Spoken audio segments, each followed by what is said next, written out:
এটা হচ্ছে ভাঙড়ের উত্তর কাশীপুর এলাকা। এখানে আই লাভ মোহাম্মদ সাল্লাল্লাহু আলাইহি ওয়াসাল্লাম একটা ব্যানার লাগানো ছিল ঠিক এই জায়গাটায়, দেখতে পাচ্ছেন এই যে গাছ লাগানো হচ্ছে সেখানে।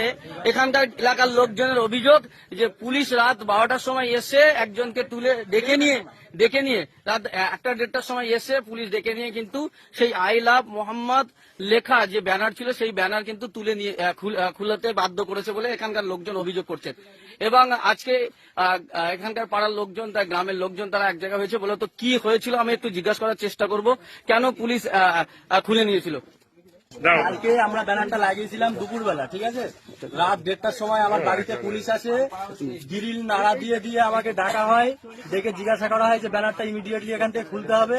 আমি বললাম কারণ কি হয়েছে স্যার? বলছে এখানে হিন্দুরা বসবাস করে, এখান থেকে ব্যানারটা থাকলে অসুবিধা, এটা তোরা বাড়ির ধারে গিয়ে লাগা। আমরা এটাও বলেছি যে আমরা ঘোষপুকুর ধারে লাগাবো। পুলিশ আমাদেরকে বলেছে যে আমাদের কাছ থেকে পারমিশন নিয়ে তারপর লাগাতে হবে। মানে ব্যানার লাগাতে গেলে পারমিশন নিতে হবে? এখানে তো হিন্দু মুসলিম সব একসাথে বসবাস করে। এটাও বলেছে যে তোরা এখানকার স্থানীয় কিনা, তোরা এখানে কটা ঘর বাস করিস, তোদের টাইটেল কি, হ্যাঁ সমস্ত আর কি পুলিশরা আমাদেরকে এরকম প্রশ্ন করেছে। কটার সময় এসেছিল? তখন রাত 1:30টা বাজে আমার বাড়িতে পুলিশ যায়, গিয়ে গ্রিল নাড়া দিয়ে আমাকে ডাকা হয়। আমি বাইরে আসি, কেউ ছিল না। আমি ফোন করেছিলাম আমার পাড়ার ছেলেদের কাছে, কেউ ফোন রিসিভ করিনি, যার কারণে আমি একা মানে খুলতে বাধ্য হয়েছিলাম ব্যানারটা, ঠিক আছে। কি নাম তোমার? আমার নাম সাবির ধুক।